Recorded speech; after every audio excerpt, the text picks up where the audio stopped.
Alrighty guys, welcome back. It's your boy EQ, and up next we have DJ Envy asking Andrew Schulz about the comments he made about Kendrick Lamar. And Andrew doubled down once again, saying that once Kendrick threatened his friends on that track, it was fair game. And which friends was Andrew actually referring to? Because that Kendrick line was more than likely aimed at Shits and Gigs, a very popular UK podcast duo with, I want to say, over 2 million subs right now, and not Andrew Schulz. I feel like he totally jumped out the window to get that attention. And who knows, this guy may have such an ego that he truly believes that line was about him. But even Shits and Gigs apologized for the situation, just for Andrew to call them out as well. So at the very most, these guys are colleagues, if that. Other than that, they were just two guests on his podcast. Andrew obviously heard and saw that bar as a moment to piggyback off of one of the biggest runs in music history, and he probably got the most attention he's ever received. A guy that has had the moniker Alt-Right Andy follow him for a while, he's definitely been no stranger to backlash, and while this grape joke would have flown with probably his close friends, it would have never had towards Kendrick Lamar, especially with the dark history that joke reminded people of. And even though it got him the attention he wanted, it was just driven by his need to be possibly the biggest troll around. Because these content over everything type of guys will sell out their best friend for the views. Andrew Schulz is another guy who values attention and content over everything, and shock and backlash could sometimes lead to diminishing returns, so tread carefully. But enough dilly-dallying, let's jump right into the video where we have DJ Envy asking Andrew Schulz about the comments he made about Kendrick Lamar, where Andrew Schulz doubled down, saying that once Kendrick threatened his friends on that track, it was fair game, and the only other person that could think he's referring to would more than likely be Charlemagne, but I'm highly confident that that joke was referring to who I said earlier, Shits and Gigs. A lot of these personalities, and honestly a lot of the people in the States, kind of do live in their own bubble when it comes to like the content out there internationally. Guys, there's people out there in India and in China with the tens of millions of followers that you have never heard of. And I still find it hilarious that people defended this joke, but had the audacity to call out the Conan joke. Just spells out hypocrisy. And I do get that. I do also want to ask, do you still want to make love to Kendrick Lamar? I mean, like, honestly, it's hard to say no to that. This dude's an ass clown, dude. You find him attractive? Yeah, man. He's a troll. Did you see him in them Celine jeans? Them jeans? When I saw those jeans, I was like, boom, bop, beam, bop, boom, bop, bow. You gotta stop. Stop. Cut it out. Stop. Why'd you even ask him that? Stop. I feel like he really thought that joke was gonna go off, and it obviously fell flat. The people on set are just laughing with the way Charlemagne is pleading for Andrew to stop. Pause. Super pause. They were really upset about it. I know it was a joke, but why do you think people got so upset people about made that shit raises them so fast. I'm just saying he's little. Like, I hate having to explain jokes. He's itty bitty. So the thing is, as any comic would tell you, any decent comic, if you have to explain a joke, then you obviously didn't do a good job in conveying it. It obviously didn't land. And what makes this worse is that the dude isn't a dumb guy. He's actually a very smart guy. So he's doing this knowing he's going to antagonize, so he should definitely know how loaded that subject matter is, and the type of backlash and response is going to elicit. His buck breaking was definitely a very dark part of probably one of the darkest parts of history. But like I said, this guy values attention, he values eyeballs, and it's crazy given the fact that he has Charlemagne right next to him, probably one of the biggest shock jocks ever. That method definitely has diminishing returns because we've seen him have a major rebrand within the last few years. Because this type of behavior is definitely going to close off a lot of opportunities. why is he telling telling people to kill my friends? The biggest thing about this whole shit that I didn't even care that he said this shit about like me not saying jokes. Like that to me is like a million people have said not say jokes. Damn, that was towards Shits and Gigs, man. The next line where he goes, and to the N-words that coon and the N-words being groomed, slide on both of them. What does slide mean to y'all? Take you out, but that's because, I mean. Hold on, ain't no explain. Both of them, Shits and Gigs, a podcast duo. If you an enemy, if you say kill my friends, everything after that is fine. You took it there. If you say kill my friends, because a lot of people thought that was Charlemagne Andrew Schulz is trying to paint the narrative that he's in an actual beef with Kendrick Lamar. and Alex Media. So if you go the next line, you tell your fans to kill my friends, you getting made love to. Listen, I appreciate my friend trying to stick up for me, but I don't think he was talking about us. Exactly.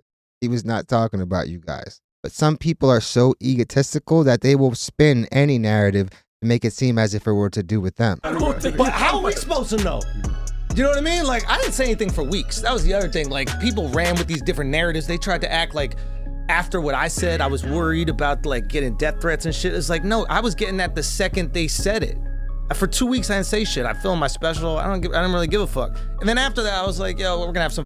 Did any of you guys even see this special? I feel like he's definitely more known for these type of moments than he is his actual comedy anymore. Maybe that's why he's resorting to these type of tactics. Well, like I said, diminishing returns. People are only gonna tune in when you're crashing out like this. Fun with this, but I don't like this idea that like I'm this big bully. It's like you told your people to kill my friends.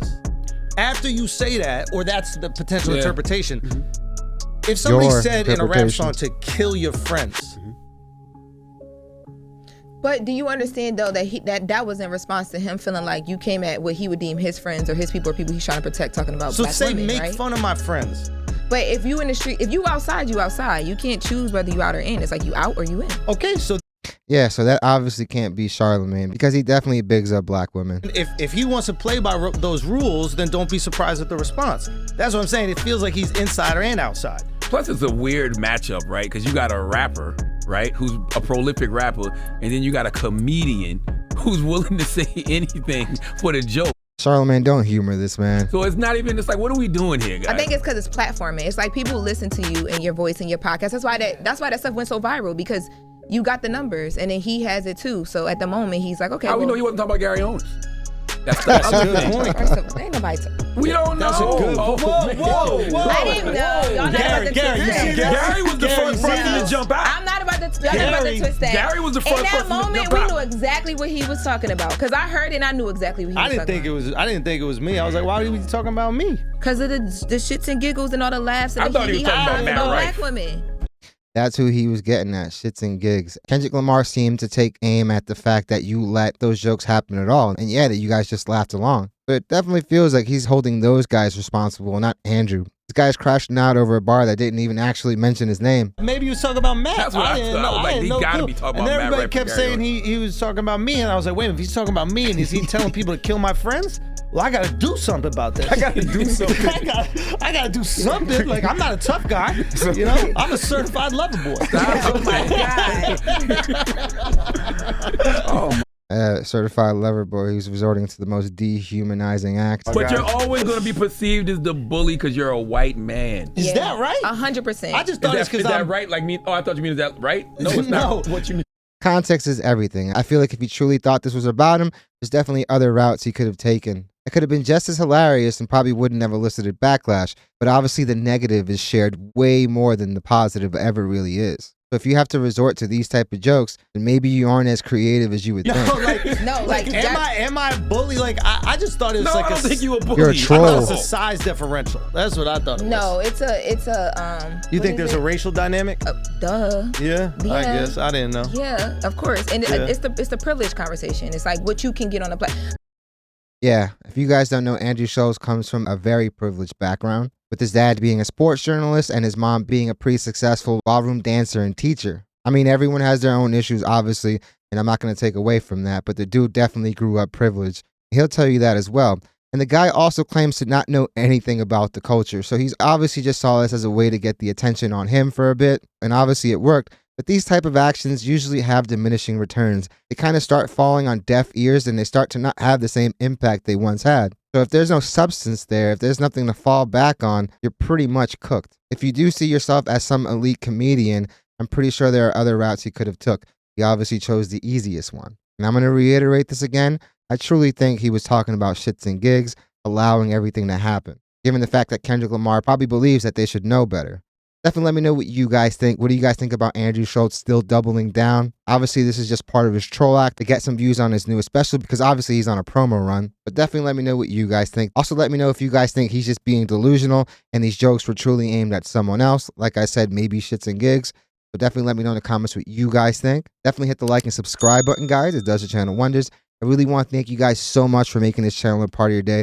It honestly means the world to me, and all the love and support that you guys continue to show this channel on a daily is honestly overwhelming. So I really want to let you guys know how grateful I am, honestly, for all of it. So I'm definitely looking forward to what you guys have to say on this topic. Hope you guys love this video, and I hope to see you guys soon. Andrew, there's a reason why that alt-right Andy name follows you everywhere.